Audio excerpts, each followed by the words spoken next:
When I think of Flieger watches, a few things come to mind. German military aviation, industrial over-engineered build quality, and, if we're being honest, a bit boring. Sorry, not sorry. But despite the reputation for being about as interesting as the story of your great-granddad getting out of national service by faking a visual impairment, the Flieger is one of the most enduring watch designs ever made. Still just as desirable today as it was to the pilots and navigators who actually depended on them in the early to mid-20th century. So how do you modernise something that has been stuck in its ways for almost a century? Well, German Microbrand VIIS think they've got the answer. This is the Adriatic. Let's see if they're right. Oh, and I got this watch sent to me for free, but as always, it'll be packed up and added to my membership giveaway pile. So if you fancy a chance of grabbing this and every other watch I give away, then please consider joining my membership by hitting the join button below. And whilst you're there, a like and subscribe would be amazing. Anyway, let's get on with the review.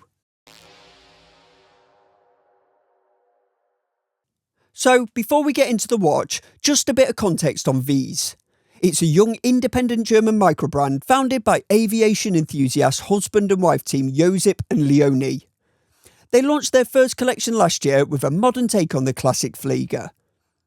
The watches are made in Pforzheim, which if you're into watch nerd trivia, is basically one of the historic epicentres of German watchmaking, and coincidentally, also where they grew up. So this isn't just some random brand slapping a pilot dial in a cheap case and cooking up a fake heritage story. There's at least a proper connection to the region and the industry here. And the idea is pretty simple.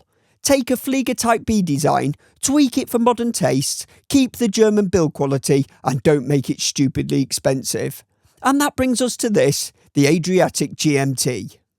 First impressions, this is very obviously a Flieger Type B, but it's definitely not boring. They offer the Flieger GMT in 3 colourways, white on black with orange accents, black on white with orange accents, and this one here, the clear standout for me, a deep blue petrol, or Adriatic, as in the modern Mediterranean Sea, as VIIS call it. It definitely carries that Type B Flieger DNA, but almost every element has been nudged into the modern world, both aesthetically and functionally. Most notably, the 4th GMT hand. When Fliegers were first conceived, long-distance air travel meant endurance and navigation. Now it means crossing multiple time zones in a single day. So the addition of a GMT complication doesn't feel forced, it feels like a logical evolution of the original purpose. In the hand, it's reassuringly big and weighty. Exactly what you'd expect from a proper Flieger. Yes, they come in all sorts of sizes now, but to me, the essence of the design is that oversized, slightly imposing stance, and this one lands bang in the middle of the sweet spot. The case is rugged and simple, it's solid, well brushed, and crucially, doesn't feel cheap.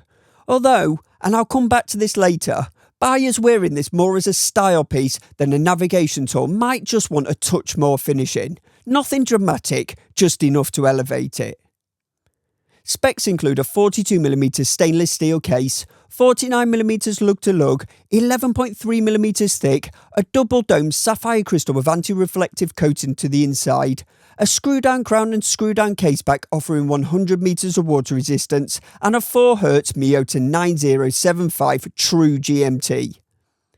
And the Italian leather strap smells amazing straight out of the box, which, while not strictly a technical specification, is always appreciated. And the price? Around £515, which for a German-made true GMT feels entirely reasonable, especially when you factor in the fresh design and a European workforce being paid properly.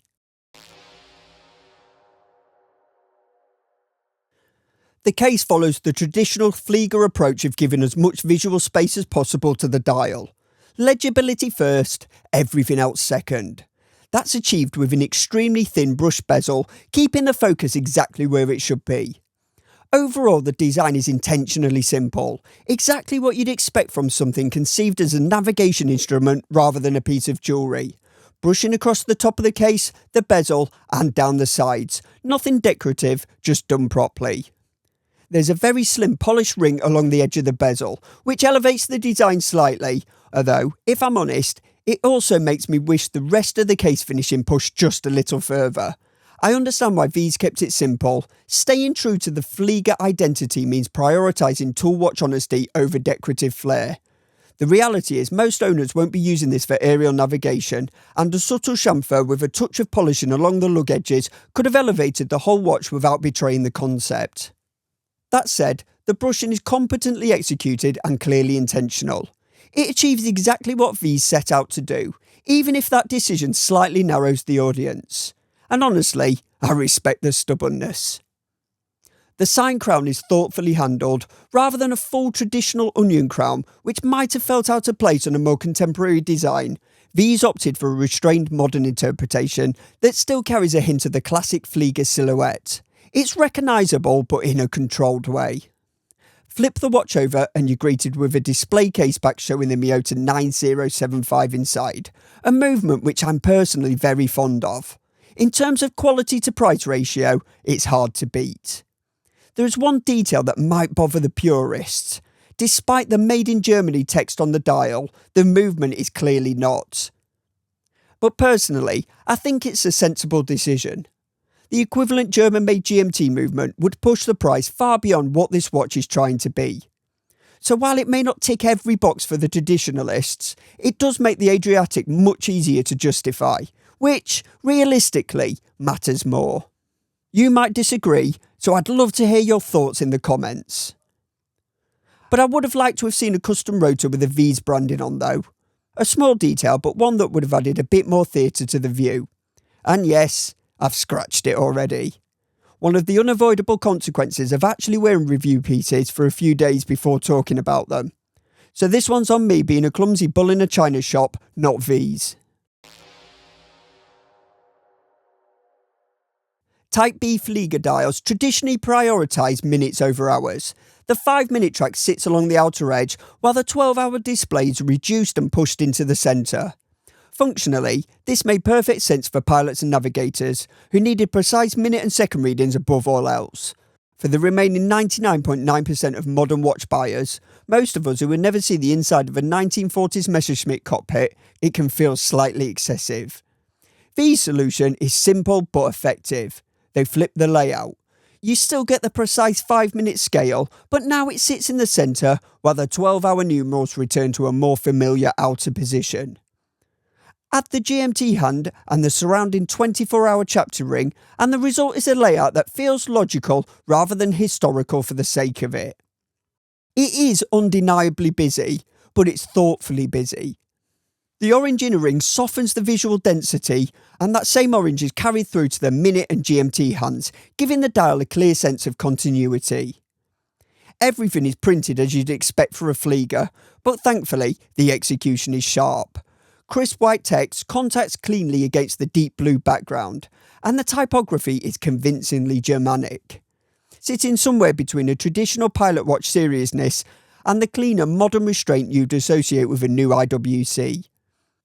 The simple stick markers at 3, 6 and 9 introduce a faint hint of playfulness, carrying a touch of nomos-like minimalism without ever abandoning the tool watch identity. Personally, I wouldn't have minded seeing automatic spelled with a K rather than a C, just to lean fully into the German roots, but it's a minor preference rather than a real criticism. The handset is straightforward, a thin seconds hand and sword-style minute and hour hands. And importantly, the main hands are skeletonized, allowing the central minute scale to remain readable beneath them. It's a small detail, but a functional one, which feels completely appropriate on a watch like this. There is a date window at 3, but given the dial size and movement proportions, it sits a little awkwardly. I would happily take a no-date version, but that said, on a modern GMT, the presence of a date is hardly surprising. And then there's the unexpected party trick.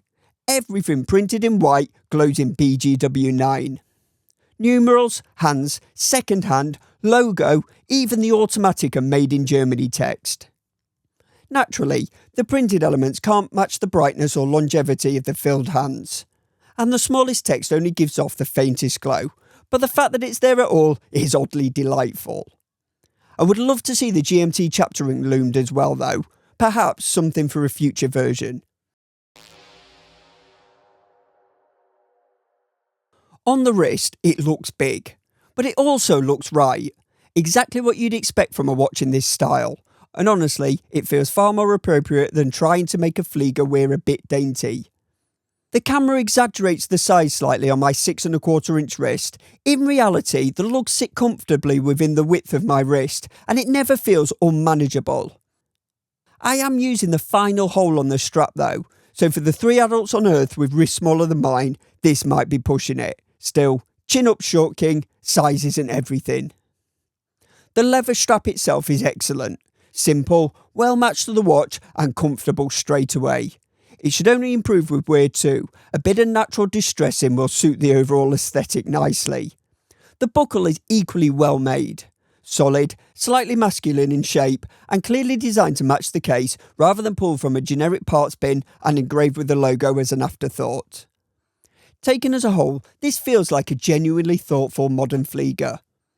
Well finished, refreshing the original in a category that hasn't evolved much in decades, and powered by a movement that, while may upset strict German purists, is almost certainly the sensible choice at this price. If you already love the Flieger aesthetic, this will make a great deal of sense. If you don't, this might be the version that finally convinces you. Even if I'd still welcome just a little extra sparkle in the case finishing. And if I were shopping for a German-made Flieger around the £500 mark, this is probably the one that I'd buy.